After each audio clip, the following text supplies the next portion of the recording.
Welcome to our podcast, which is called Radical Grace in the Economy.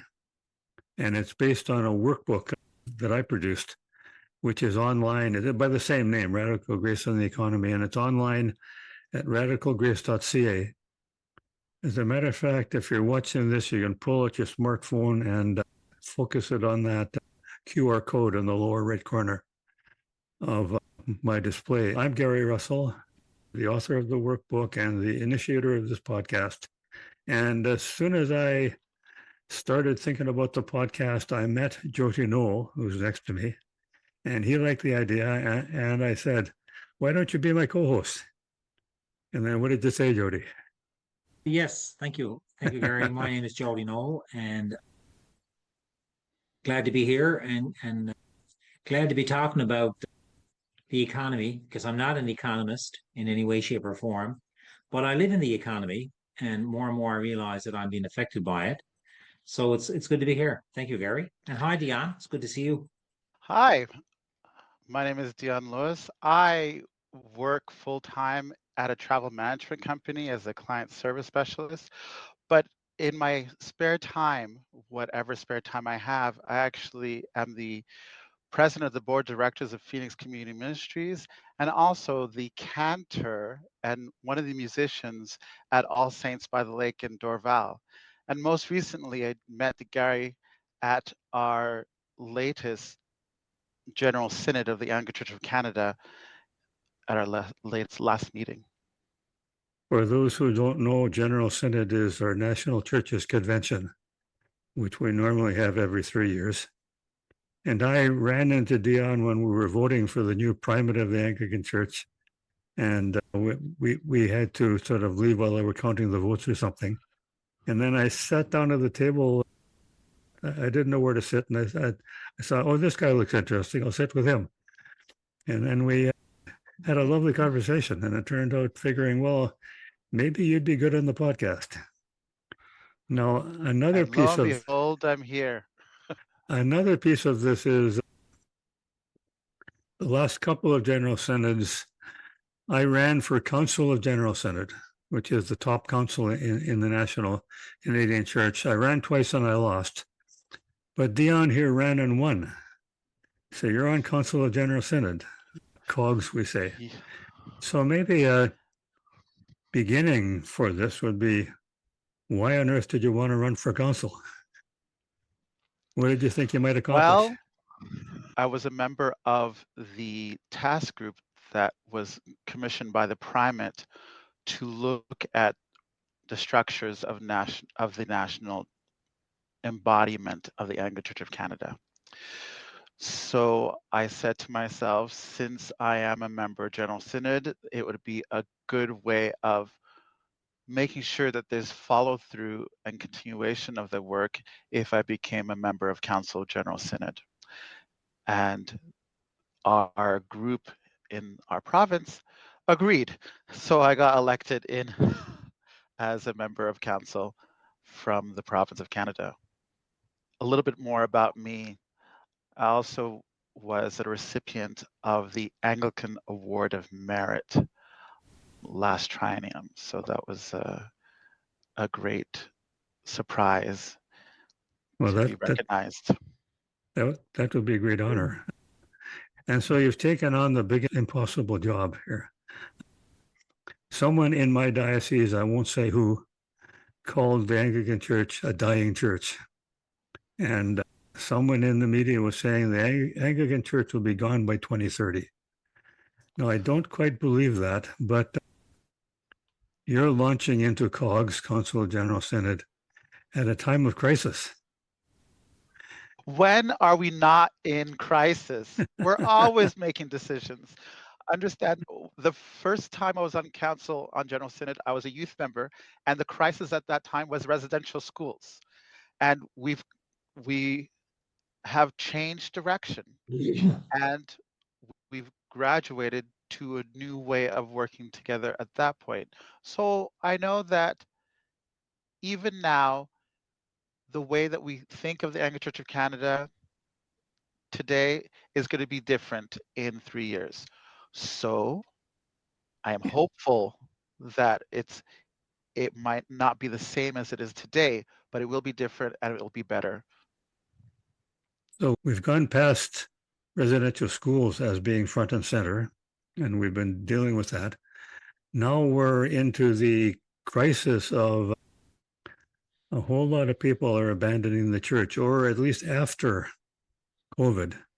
They stopped attending, of course, because they couldn't, and they got out of the habit. And with COVID over, there's a whole lot of them not coming back. And what's your opinion of how the church should be responding to that? Let's talk about just my personal thought. We need to get away from church only being Sunday mornings. That's the honest truth. Whenever the community, whoever they are, get together to do stuff in community, that is the church being gathered. And how do we count or measure those gatherings? Because if we don't include those types of activities, what are we actually counting? Oh, you're saying, as I'm saying, we shouldn't just be trying to drag them into our stained glass buildings. We should be going out there and working with them. The way I like to say it is, there's a lot of people out in the community doing God's work and don't even know it. And I'm saying, and I think you're saying, we got to join them and do God's work with them. Exactly. Exactly. And highlight. And as members of the church, we're supposed to be able to point and show God and work in the community. So this is what we're called to do. Let's get on with getting on. Jody, what do you think? So, Dion, how does the economy impact our faith communities? Well, I think because the economy is important to all other aspects of our lives, or the way that we think or talk about economy is important, the expectation is that we're also be doing more than last quarter, or more than last month, or more than last week, or year over year improvement are all measures that are constantly bandied about. And that's the mindset that we all have because of the of economic terms that we're using, that we're always thinking that we're supposed to be doing more than what we did previously. And only if we're doing more, then we're actually being productive.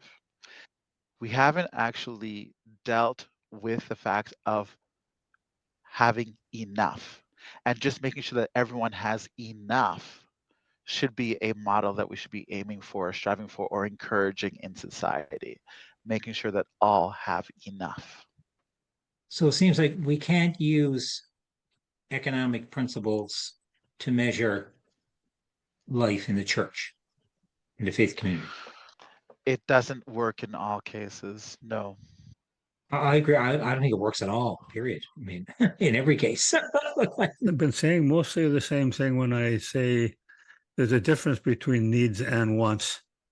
And the economy keeps pushing us to have all of our wants satisfied. And we as Christians should be concerned with, yes, having our needs met so we can continue to work, but not to be constantly clamoring to have more and more things that we want. And it's so this wants obsessed society, which is, I think, at the root of these kind of problems. And you're nodding your head. I am, because it's like greed. It's all greed. Why do we want more? It's always, and it's want more. It's like, what do we actually need? Mm-hmm. So Now, we were talking about reaching out. How are you reaching out? Tell us about the organization that you work with. What is Phoenix all about? Phoenix Community Projects is, I believe, a fantastic program. As a programs, we do so much within the South Shore area of Montreal, including a kids club, community lunches, play like a girl, different workshops, singers programs, and intergenerational activities. All that we do because we want to encourage people to be full participants in their lives and in the community as a whole. I'm currently the the president of the board of directors of Phoenix Community. Our executive director, Jessica Bickford, is one that organizes most of the programs. Most recently, we've partnered with Jay's Cares to help get us sports equipment for our day camps programs and our Play Like a Go program. And also we partnered with Hope for Dementia to run workshops in conjunction with our Silver Fox Club. So we have seniors program and encouraging senior activity and being cognizant and working together and doing stuff together get them out of their houses and get in movement. So we're working with Hope Dementia to actually do programs with that segment of the population as well. So those two, like children and seniors, we're trying to keep them involved and get them more involved in their communities. So all that great stuff. And we do this in conjunction with the church that we're based out of. Also to help balance our costs and everything, we also help the parish that we're with by helping run their fundraisers. So we actually do we help set up for their bazaars, we help set up for their bake sales, and we run bake sales on their behalf to fundraise for them, as well as a help and support for us using their space for the different programs that we run.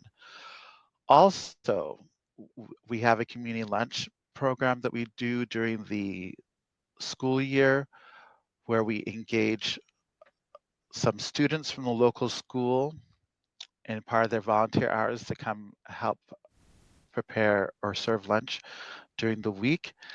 And we have our seniors weekly lunch program that we actually work with the Legion and with our own group to have 2 lunch opportunities for the community during the week. So dinners, lunches, and just getting people fed, all part of actually being a support and encouraging people to get together and be supported by their surrounding. I'm curious how this came about. I'm thinking this is something a church could be doing, and yet you found it more practical to have another association in connection with the church doing it. Why isn't it something the church could do itself? Well, it ties into available resources at the parish level.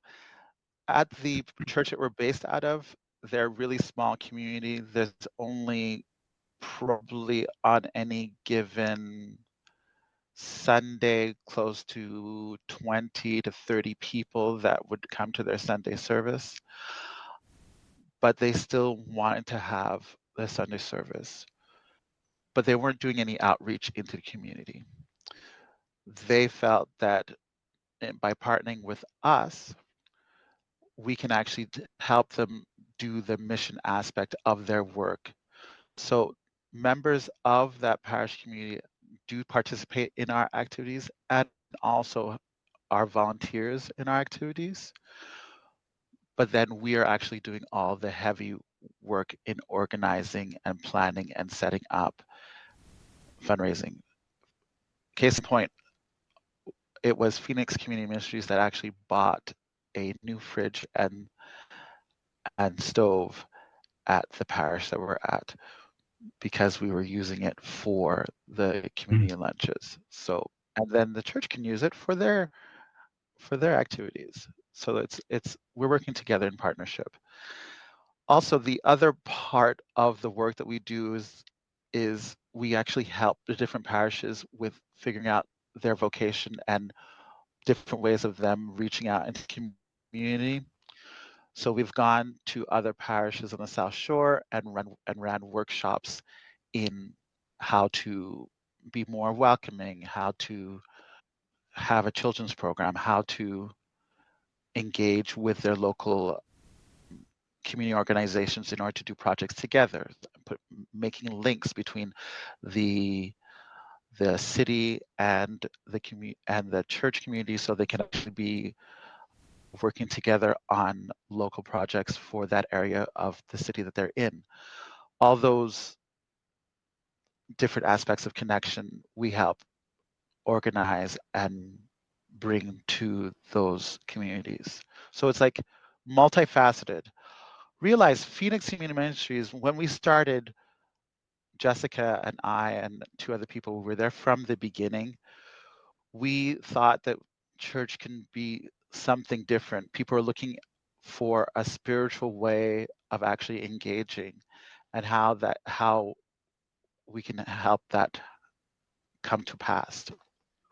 During the pandemic was a crystallization moment for us, because since we weren't able to actually meet in our buildings, Phoenix was able to do a need of actually organizing Zoom rooms and encourage people to come together, and we talk in, together on different topics, also doing games, having a kids club online. All these activities that we used to, that we're doing now in person, were all originally started online.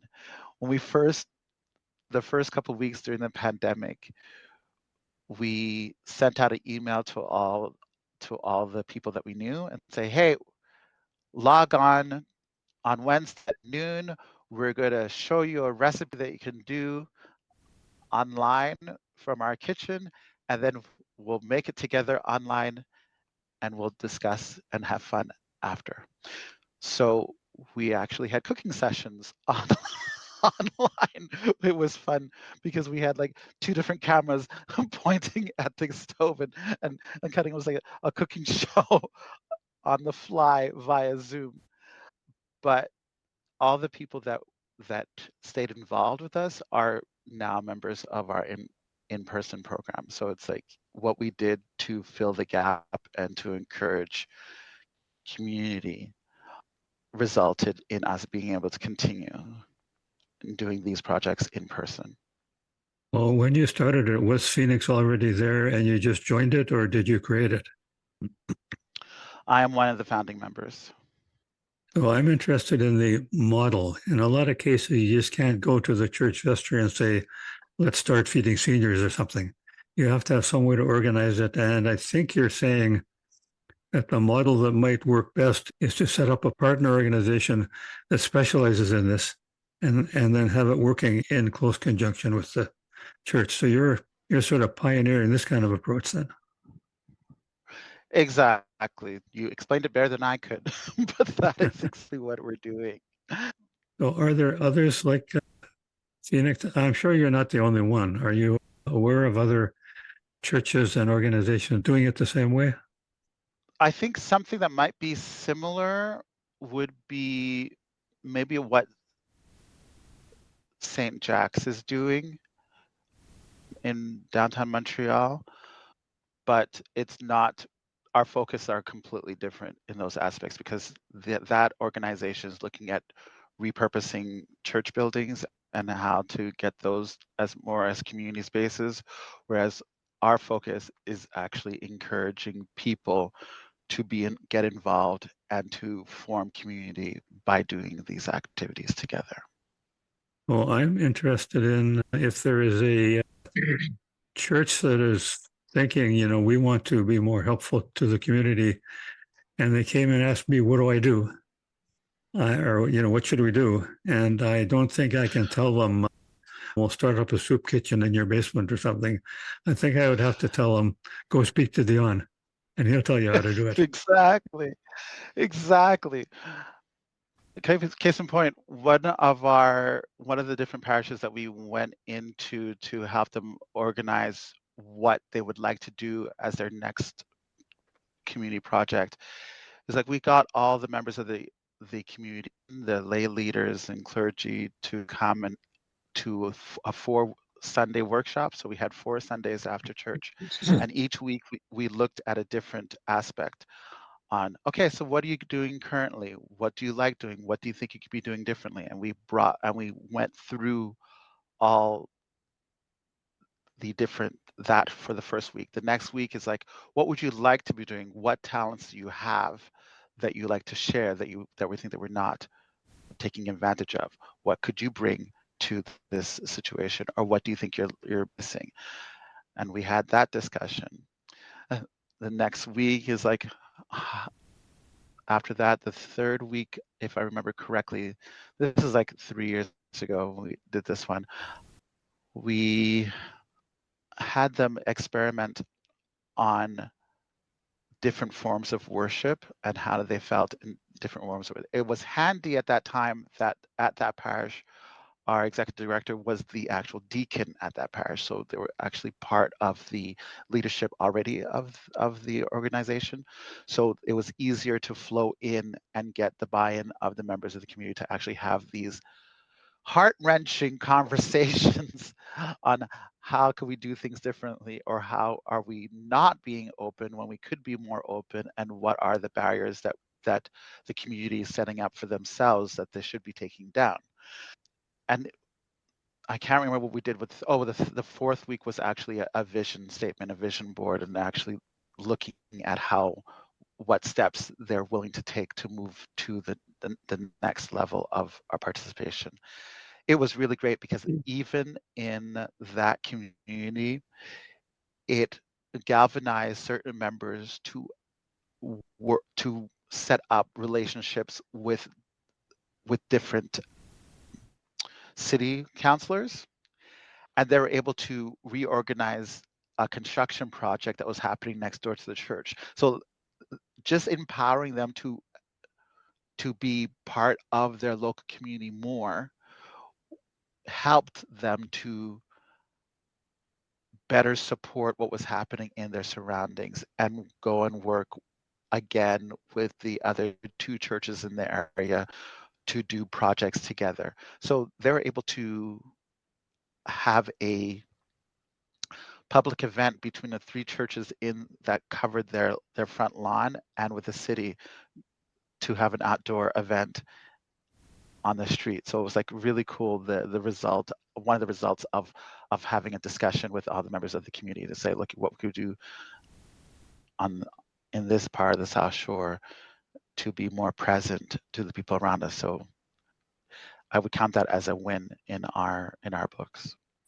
There's bound to be people participating in that because they want to be part of the service. They want to be providing the service, but don't have the slightest interest in coming into your church. Is that problematic? To be completely honest, I don't think it's a problem, because the people that will come to church that would want to do something inside whatever building for church will do that. People that want to do that will continue to do that, and space will be made to have that happen. But our work is actually outside. So if people are in need of looking for places to send their kids to do activities, or they need a place to do crafts, to get together to play card games, or to play board games together, this is where we can actually make space available. And once people realize that church people don't bite, or we're not intrinsically mean, then space is made for discussions about expanding faith, or why we would do faith related activities. It makes it easier to have those discussions with those people. Case I can only compare it to, there's one of our ladies that now sings in the choir and organizes the garage sale at my home parish, which is All Saints by the Lake. She came to one of the bazaars that we had, and she realized that, oh my goodness, all these people behind the tables are so nice. They just like doing what they're doing, and they're all talking sweetly, and they're having fun, and they're smiling. And it was just at the right time for her, because she was sort of feeling that she was missing a little bit of spirituality in her life. A couple of weeks went by. She decided to give the rector a call. Hi, I was at your bazaar a couple of weeks ago. The people seem really really nice. Is it okay I can come talk to you? They had a conversation. They met for a coffee at a coffee shop, not at the church, and discussed. Next thing you know, here's this member who's now a member of the choir, organizes the sale and the Christmas bazaar, and is having a fun time, and is dragging her kids to church. One of her kids is interested in organizing a youth program at the parish. This only happened because they came to an outdoor event, an excerpt, and the community was actually there in community working together and supporting each other. So the model that Dion is describing loosely is the model of the early church. That, Dion mentioned the Christian faith is more than worship. I mean, while worship is it represents our most sacred corporate action, a big part of worship is the mission going forth. We have the gathering of the people, the proclamation of the word, celebration of Eucharist, and then we have the mission, which is the dismissal, going out and living our Christian life. And in the early church, most people converted to Christianity based upon what they saw how people were living. And it's infectious and it's not new, but it's important because that's what Jesus did. And if I just finished reading this book, Well, I've seen that. Yeah. Yes. Okay. So this describes how in the Celtic Catholic Church, way of evangelism. there was a whole community-based effort of living the Christian gospel. And it wasn't necessarily what you did in church in worship that was important. It was how you lived in the community. And it was holistic. All of the community was important, especially parts in greatest need. Again, it's a model based on the early church. The early church cared about how people lived in the community, those in need, where there were needs. If it's seniors, if it's youth, if it's people experiencing trauma, debt, whatever, the needs.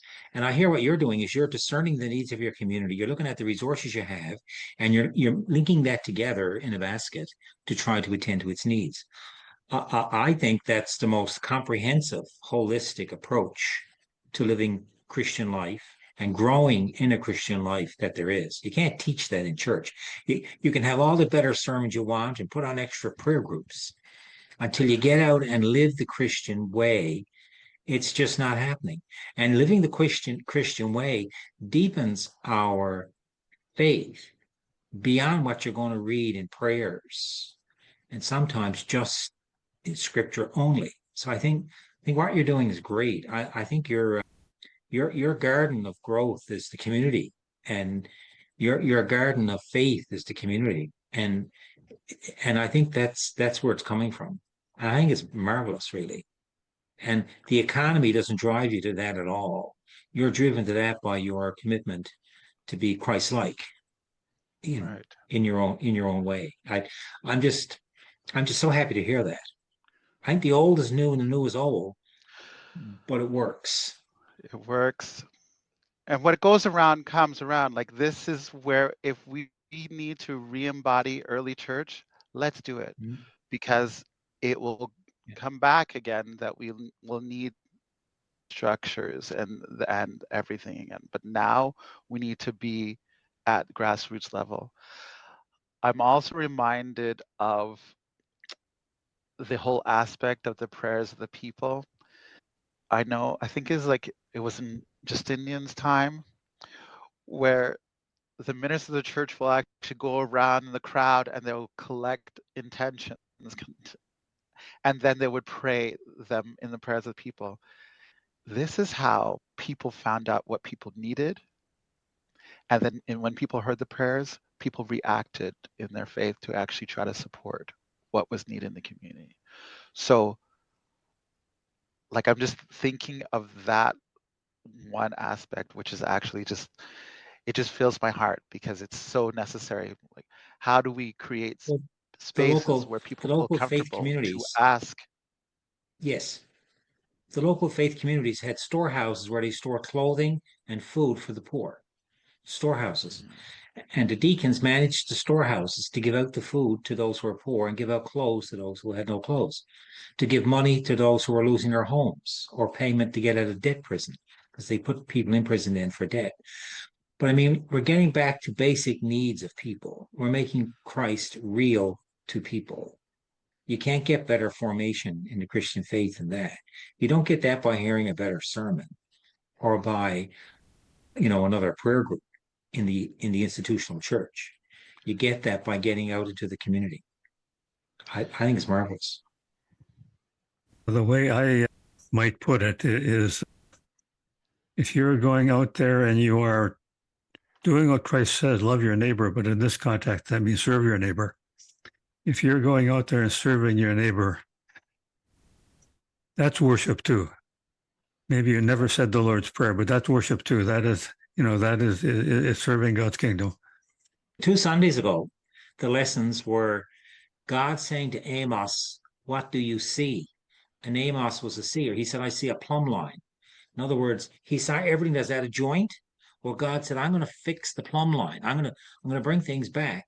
And in that same lesson, the gospel lesson, was this lawyer who was very self-righteous. He finally said to Jesus, "Well, who is my neighbor?" And Jesus tells the story of the Good Samaritan. And he says, "Go and do likewise." I mean, the Samaritan was a complete stranger who helped a Jewish person.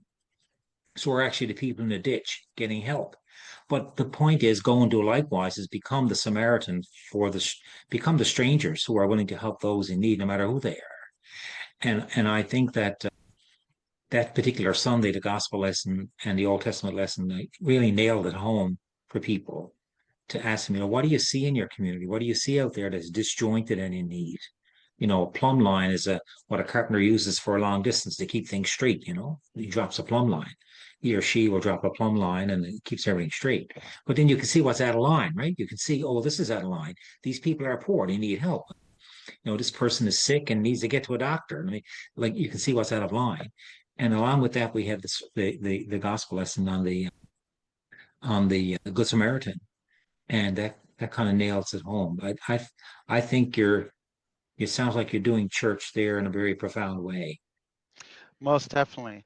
And it goes completely well, Gary, to support the module 4 of denial of community if in the workbook, because it's That's right. right in there. Well, also, when we were discussing it earlier in sort of our pre-session chat, we also mentioned section, what is it, 7.6, denial of the humble. The people on the bottom. Yeah. I mean, Christ said, give preference to the people on the bottom. Liberation theology has since been saying preference for the poor. Now, in what ways is this program that you're working with, in what ways is it serving the people on the bottom? Well, definitely how it's serving the people on the bottom, because I can just look at the people that are actually taking advantage of the different programs that we offer. In our trick-or-treat trail that we have at Halloween and our Easter weekend Easter egg hunt, it is not just Christians that come. And it's really the people that want to get involved with their neighbors. A lot of the people that we have are people that are new to the area, and they see this activity and they come. Their kids make new friends with other kids that are in the area, and if the parents come, the parents talk to each other while we're doing. So they're expanding the network of support of the people that they know in where they live, and that's really great, because I grew up in an apartment building, and I swear, when I was 6, 7, 8, 9, 10 years old, I knew more people that lived in the building. When we moved buildings and I was in high school in the next apartment building, I knew the people above us and below us, only because we were worried about the people below, because if we were making too much noise, we would get a visit from them, and the people above us, because they would be making noise over our heads, and we would go upstairs and say, what's going on? But we didn't know, are the people in the building? It was completely different. And that was only, for me, that was like 10 years difference. What happened to the way that we interacted with people that lived like seconds away from us, that we don't know them anymore? So giving those opportunities to people to meet people where they are is so key in order to encourage them and empower them to be full members of their community, which is necessary. Because if you're on the out or not involved locally, it's easier to be left behind or ignored. And we don't want people to feel left behind or ignored. So you One, bring that insight, that sacred experience you had, looking back on your childhood, into your current circumstances. I think that's a very, that's a very mature Christian way of living, and I admire you for that.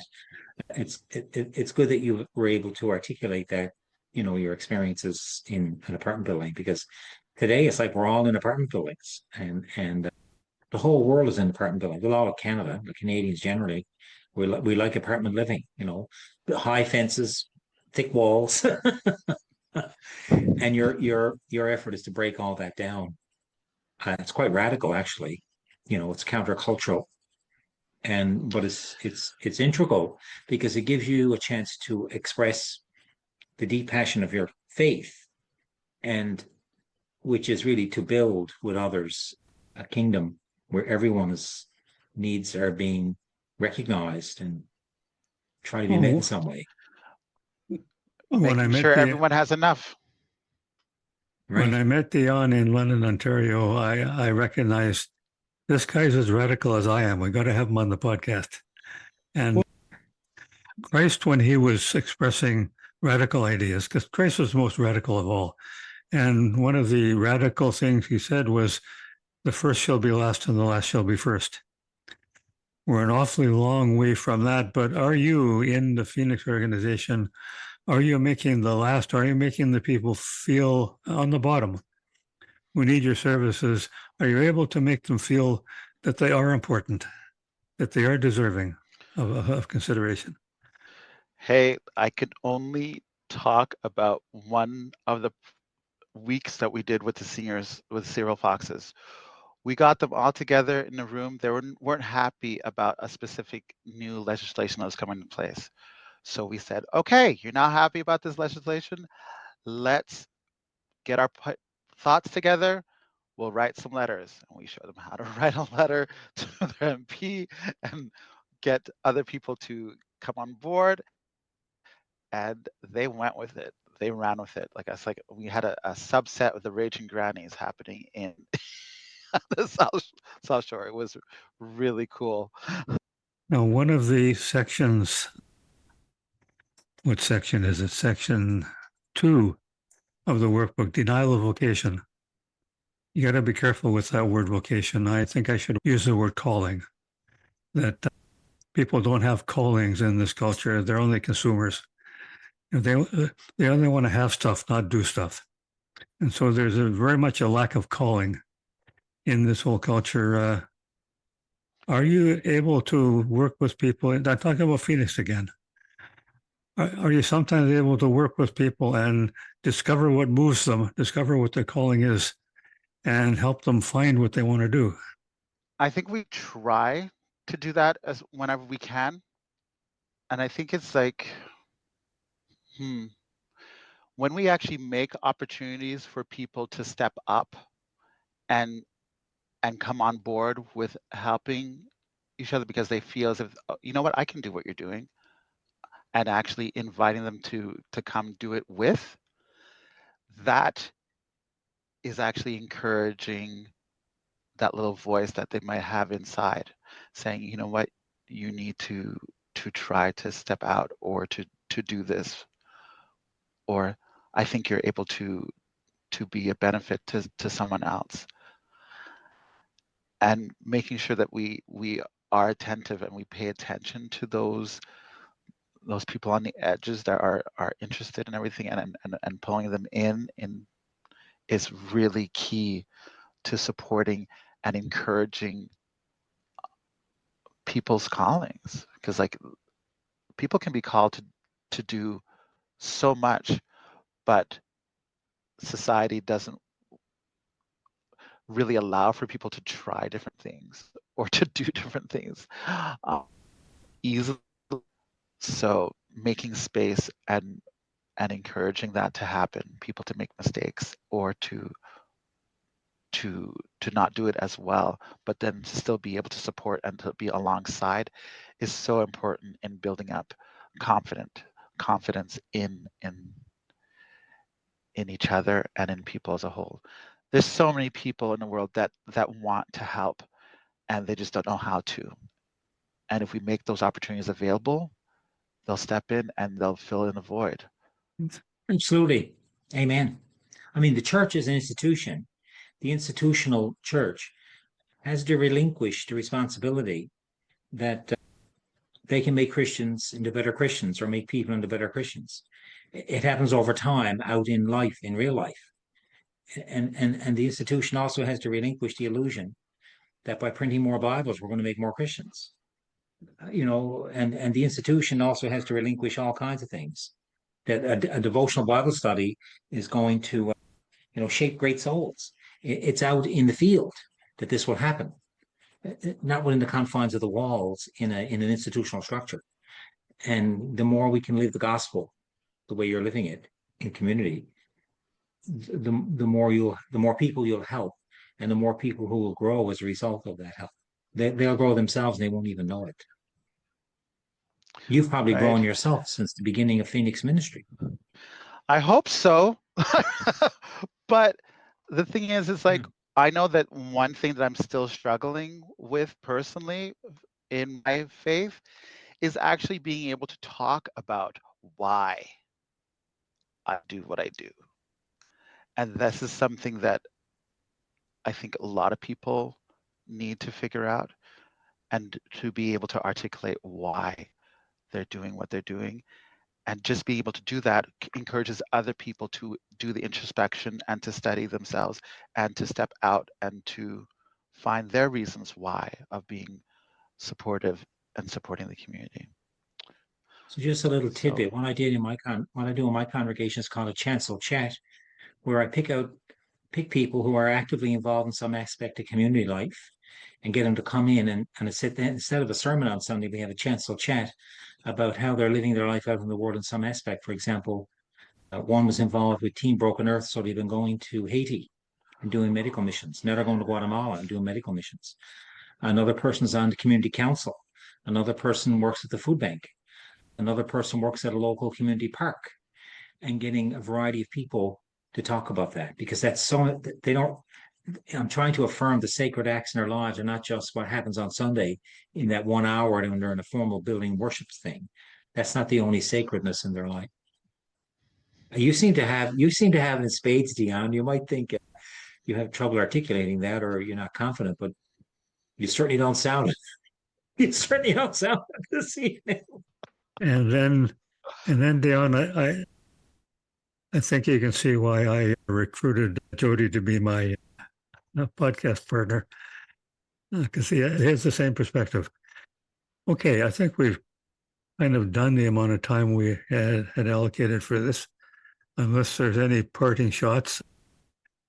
Jody, you got a parting shot for us? What are we going to do with all this? Dion, thank you. I thoroughly enjoyed listening to you and availing of the not just the ministries, but the passion you have in describing it, and the love and the joy you receive in doing it. I think is fabulous. And every blessing for you and for the various ministries you're involved in. Thank you so much. It was a joy to be here. I have to say I was a little bit nervous, but once I got to be talking about stuff that enjoys what I enjoy Yeah. doing and what gives so much joy to everyone else. It's like, oh, this is easy. And Yeah, so you were thank you. as commonly happens, you were a little bit nervous to start with, but you worked through it and ended up expressing yourself just fine. So I'm quite happy with this. And so I thank you for coming and joining us. And I'm in Winnipeg and you're in Montreal, but I want to stay in touch. And Will do, definitely. for the audience of this podcast, we're pretty sporadic. We don't do this weekly. We just sort of, when we find somebody, we say, okay, let's do it, even if it's been last week or even if it's been months away. So this is the latest one, and I don't know when you'll see another one, but it'll be coming up. And so thank you, Dion. Thank you, Jody, for hosting with me, and God bless.